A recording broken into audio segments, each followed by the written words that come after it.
بسم الله الرحمن الرحيم نحمده ونصلي ونسلم على رسوله الكريم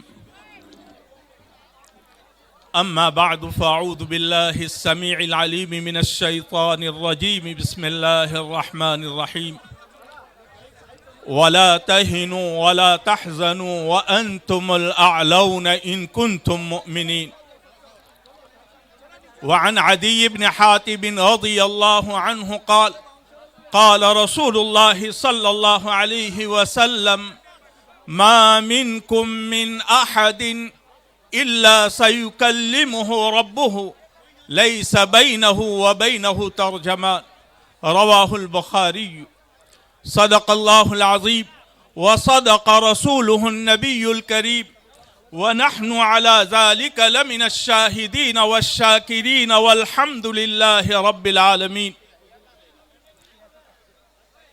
محترم صدر اجلاس اور باوقار علماء کرام اور میرے عزیز مہمانوں،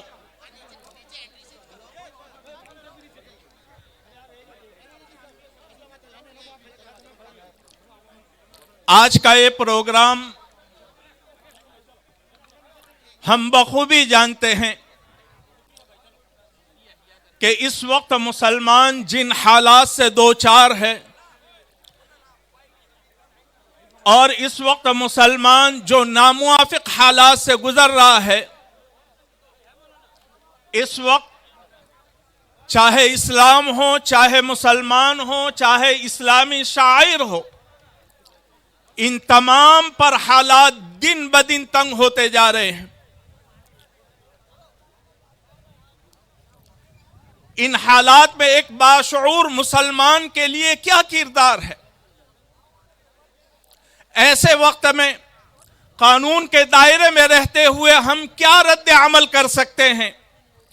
اور ہمیں ایسے موقع پر اللہ جل شانہ نے قرآن پاک میں کیا حکم دیا ہے، اور جناب محمد رسول اللہ صلی اللہ علیہ وسلم جو ہمارے مقتدی اور پیشوا ہے، ایسے موقع پر ہمیں کیا حکم دیتے ہیں؟ چنانچہ میں نے آپ کے سامنے قرآن پاک کی آیت پڑھی کہ اگر مسلمان سچا مسلمان ہو جائے، اگر مومن سچا مومن ہو جائے، اگر ہمارا ایمان اللہ اور اس کے رسول صلی اللہ علیہ وسلم پر سچا اور پکا ہو جائے، تو یہ مسلمان ہمیشہ سربلند رہے گا، یہ مسلمان ہمیشہ عروج کے حالات پر اپنا وقت گزارے گا۔ اور اسی کی طرف قرآن پاک اشارہ کرتا ہے وَلَا تَهِنُوا وَلَا تَحْزَنُوا وَأَنْتُمُ الْأَعْلَوْنَ إِن كُنْتُم مُؤْمِنِينَ،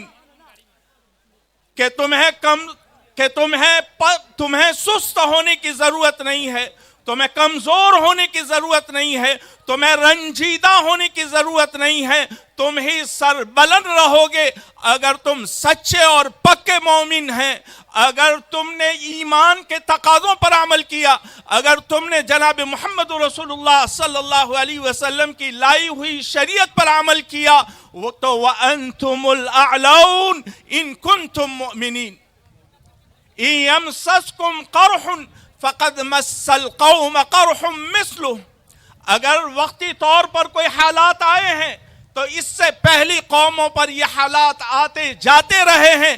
وَتِلْكَ الْأَيَّامُ نُدَاوِلُهَا بَيْنَ النَّاسِ، یہ حالات کا اتار چڑھاؤ دنیا میں چلتا ہے۔ تو میرا عزیزو، سب سے پہلے ہمیں اپنے ایمان کو مضبوط کرنا چاہیے، ایمانی جذبہ ہم میں پیدا ہونا چاہیے، ایمانی طاقت ہم میں پیدا ہونی چاہیے، اور یہ قرآن پاک کا اعلان ہے، اور اللہ جل شانہ کا قانون ہمیشہ سے ہے، ہمیشہ رہے گا، جیسا کہ قرآن پاک میں اللہ جل شانہ نے ارشاد فرمایا فَلَن تَجِدَ لِسُنَّةِ اللَّهِ تَبْدِيلًا وَلَن تَجِدَ لِسُنَّةِ اللَّهِ تَحْوِيلًا۔ اللہ کے طریقے میں کوئی بدلاؤ نہیں، اللہ کے قانون میں کوئی رد و بدل نہیں ہے، وہی ہوگا جو اللہ جل شانہ نے ہمارے لیے مقدر کیا ہے۔ اگر ہمارا ایمان مضبوط ہوا، اگر ہم نے ہمارے ایمان کے جذبے کو مضبوط کر لیا، تو انشاءاللہ ثم انشاءاللہ وانتم الاعلون ان کنتم مؤمنین، تم ہی سربلند رہو گے۔ لیکن آج ہمارا ایمان کہاں چلا گیا؟ آج ہم کہنے کو مومن اور مسلم رہ گئے ہیں، آج ہمارے اندر وہ ایمانی طاقت نہیں، وہ ایمانی جذبہ نہیں۔ ورنہ اگر ہم ہمارے اسلاف کو، ہمارا اکابر کو پڑھو تو ہر وقت ان کو ایمان کی حالت ستاتی تھی۔ حضرت یوسف ابن اسباط رحمہ اللہ کے متعلق لکھا ہے کہ جب حضرت سفیان ثوری رحمہ اللہ کی خدمت میں پہنچے ہیں تو حضرت سفیان ثوری رحمہ اللہ رات بھر روتے رہے۔ صبح ہوتے ان سے پوچھا گیا کیا بات تھی، کس گناہ کی وجہ سے آپ رات بھر روتے رہے؟ حضرت سفیان ثوری رحمہ اللہ نے ارشاد فرمایا کہ یہ تین کا جو میرے ہاتھ میں ہے، اللہ جل شانہ کے یہاں میرے گناہوں کی حیثیت اس تین کے سے بڑھ کر نہیں ہے۔ میں رات بھر صرف اس لیے اللہ کی بارگاہ میں روتا رہا کہ کہیں میری کمزوریوں کی وجہ سے میرا ایمان چھن نہ جائے۔ حضرت امام احمد بن حنبل رحمہ اللہ کے متعلق بھی لکھا ہے کہ مرتے وقت بیٹے نے خبر پوچھی، فرمایا ابھی خبر مت پوچھو، ابھی تو شیطان اپنے سر پر خاک ڈالتا ہوا یہ کہہ رہا ہے کہ اگر امام احمد بن حنبل اپنا ایمان بچا کر اس دنیا سے چلا گیا تو میرے لیے یہ رنج و غم کا باعث ہوگا۔ اس لیے میرے بیٹے، جب تک مجھ میں ایک سانس باقی ہے اور جب تک میں لا الہ الا اللہ کہہ کر اس دنیا کو رخصت نہیں ہو جاتا ہوں، وہاں تک میں خطرے میں ہوں۔ میرے عزیزو، ہمارے اکابر کے یہ حالات تھے جو اتنے زیادہ متقی اور پرہیزگار، لیکن اس کے باوجود ہر وقت ایمان ان کو پریشان کر رہا تھا، ہر وقت ان کو ایمان ستا رہا تھا۔ آج ہمارے حالات کیا ہے؟ آج ہم نے ہمارے ایمان کی فکر کی، آج ہم نے ہمارے اولاد کی فکر کی، آج ہم نے ہمارے بال بچوں کی فکر کی، آج ہم نے ہمارے شہر کی فکر کی۔ حالانکہ قرآن پاک تو کہتا ہے یا ایھا الذین آمنوا قوا انفسکم واہلیکم نارا وقودھا الناس والحجارہ۔ بات لمبی ہو جائے گی، کہنا یہ چاہ رہا ہوں اس قرآن پاک کی آیت کی تفسیر میں حضرت عمر بن خطاب رضی اللہ عنہ ارشاد فرماتے ہیں کہ اس آیت کا مطلب یہ ہے کہ اے مسلمانوں، تم اپنے آپ کو اور اپنے گھر والوں کو ان چیزوں سے روکو جن چیزوں سے اللہ اور اس کے رسول صلی اللہ علیہ وسلم نے روکا ہے، اور ان چیزوں کا حکم دو جن چیزوں کا اللہ اور اس کے رسول صلی اللہ علیہ وسلم نے حکم دیا ہے، تاکہ یہ چیز ان کے اور جہنم کے درمیان رکاوٹ بن جائے۔ میرا عزیزو، آج ہمارے حالات بد سے بدتر اس بنیاد پر ہوتے جا رہے ہیں کہ ہم نے ہماری ایمان کو کھو دیا ہے، ہم نے ہماری اولاد کی پرواہ نہیں کی، جبکہ جناب محمد رسول اللہ صلی اللہ علیہ وسلم نے ارشاد فرمایا اکرموا اولادکم واحسنوا ادبہم۔ خیر، بات لمبی ہو جائے گی، کہنا یہ چاہ رہا ہوں کہ جناب محمد رسول اللہ صلی اللہ علیہ وسلم نے بچہ جب پیدا ہوتا ہے اور قبر میں پہنچ جاتا ہے، وہاں تک جناب محمد رسول اللہ صلی اللہ علیہ وسلم نے زندگی گزارنے کا طریقہ بتایا کہ جب بچہ پیدا ہو، جب بچہ 7 سال کا ہو، جب بچہ 10 سال کا ہو جائے تو اس کے ساتھ کس طریقے کا معاملہ کرنا چاہیے۔ ہم نے ہمارا مقتدی اور پیشوا جناب محمد رسول اللہ صلی اللہ علیہ وسلم کو مانا ہے، لیکن ہم نے ان کو اپنے دل میں نہیں بسایا، حالانکہ ہمارا آئیڈیل جناب محمد رسول اللہ صلی اللہ علیہ وسلم ہونے چاہیے۔ لقد کان لکم فی رسول اللہ اسوۃ حسنہ، بہترین آئیڈیل اور نمونہ اگر کوئی ہو سکتا ہے تو وہ جناب محمد رسول اللہ صلی اللہ علیہ وسلم کی ذات ہے۔ لیکن نہ ہم نے اپنے ایمان کو بچایا، نہ اپنے بال بچوں کے ایمان کو بچایا، جبکہ جناب محمد رسول اللہ صلی اللہ علیہ وسلم نے اپنے بال بچوں کے، اپنے متعلقین کے ایمان کی فکر کی، اور گاہے گاہے جیسا موقع ہوا، اگر نرمی کا موقع ہوا تو نرمی سے، اگر سختی کا موقع ہوا تو سختی سے جناب محمد رسول اللہ صلی اللہ علیہ وسلم نے ان کو روکا۔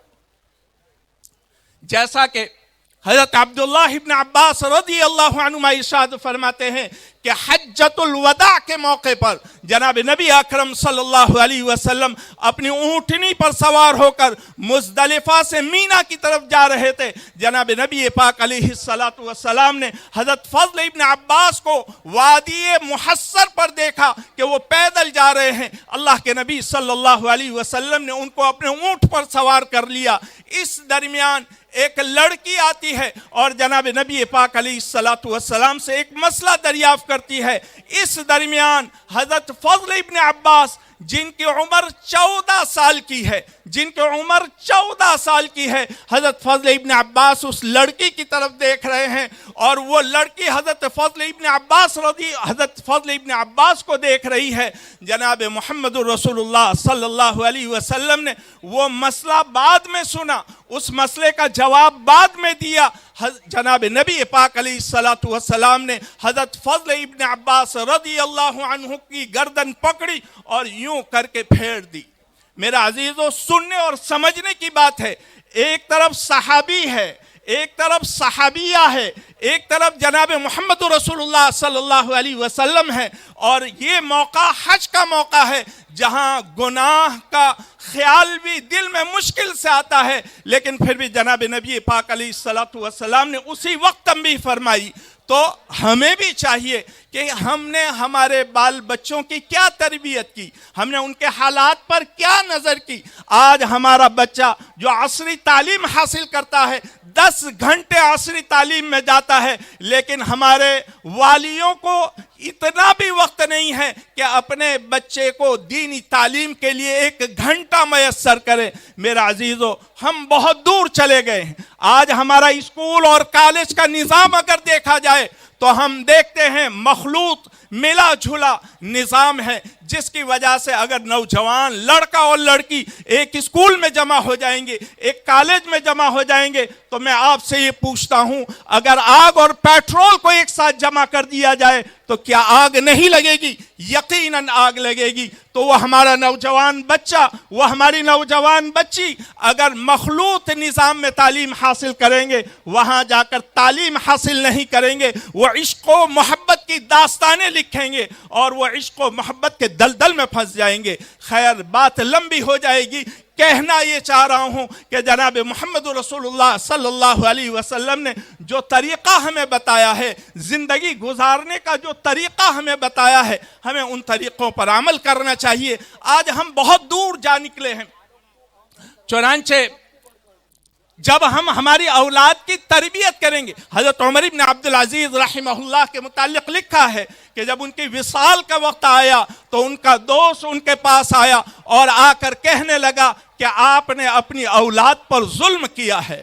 حضرت عمر بن عبدالعزیز نے فرمایا, میں نے میری اولاد پر کیا ظلم کیا, مجھے بستر پر بٹھاؤ. چنانچہ ان کو بٹھایا گیا. بٹھائے جانے کے بعد ان کے دوست نے ان سے کہا کہ آج سے پہلے جتنے فرما رواں اس دنیا سے گئے, جتنے بادشاہ اس دنیا سے گئے, انہوں نے اپنے اولاد کے لیے محل اور کوٹھیاں اور بنگلے بنوائے اور پتہ نہیں کیسی کیسی ملکیت ان کو دی اور ان کو وزارتیں دی, لیکن آپ کی اولاد آج پیسوں سے بالکل کوری ہے. حضرت عمر بن عبدالعزیز رحمہ اللہ نے ارشاد فرمایا, سنو, میں نے میری اولاد کو تعلیم دی ہے, میں نے میری اولاد کی تربیت کی ہے, اور قرآن پاک میں اللہ جل شانہ ارشاد فرماتے ہیں وَهُوَ يَتَوَلَّ الصَّالِحِينَ کہ نیکوکاروں کا اللہ سرپرست ہے. خیر, وقت ختم ہو رہا ہے.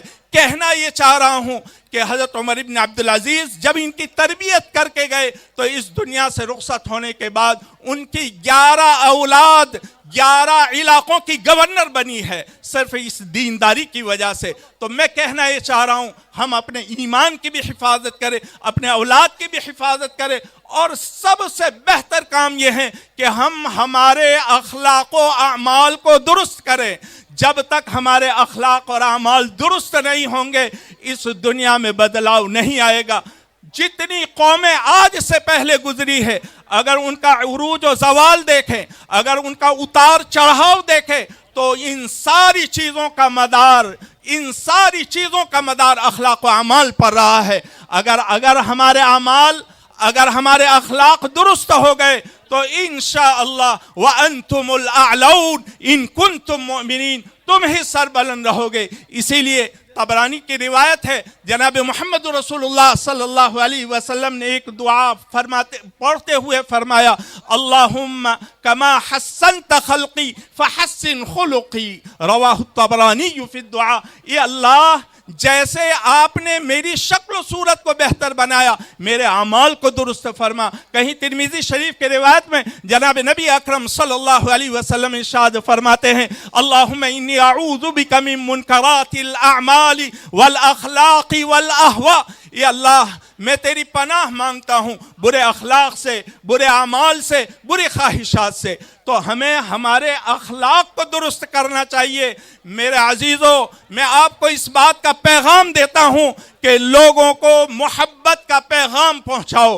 اگر یہ محبت کا پیغام لوگوں کو پہنچا دیا اور یہ محبت اگر ان کے دلوں میں رچ بس گئی، انشاءاللہ تم کامیاب رہو گے۔ بس اور آخر میں ایک بات 1 منٹ کی کہہ کر اپنی بات کو ختم کروں گا۔ سب سے بڑی چیز یہ ہے کہ اللہ جل شانہ کے سامنے گڑ گڑائیں، اپنے حالات اللہ جل شانہ کو بتائیں۔ ہمارے لیے سب سے بڑی دعاؤں کو قبول کرنے والی ذات وہ ہے، امن یجیب المضطر اذا دعاہ ویکشف السوء، بے کسوں کی بے کسی کو پورا کرنے والا اور محتاجوں کی محتاجی کو دور کرنے والا وہ اللہ ہی ہے۔ من لم یسأل اللہ یغضب علیہ، ترمذی شریف کی روایت ہے، اللہ سے مانگو، اللہ سے مانگو۔ آخر میں اپنی بات کو یہ کہہ کر ختم کرتا ہوں کہ ہمیں اپنے حالات کو بدلنا ہے، اپنے ایمان کو مضبوط کرنا ہے، اپنے اخلاق و اعمال کو مضبوط کرنا ہے۔ انشاءاللہ اگر ہم نے اپنے حالات کو بدلا تو اللہ ہمارے حالات کو بدل دیں گے۔ ان اللہ لا یغیر ما بقوم حتی یغیروا ما بانفسہم۔ اللہ پاک ہمیں کہنے سننے سے زیادہ عمل کی توفیق عطا فرمائے۔ وآخر دعوانا ان الحمد للہ رب العالمین۔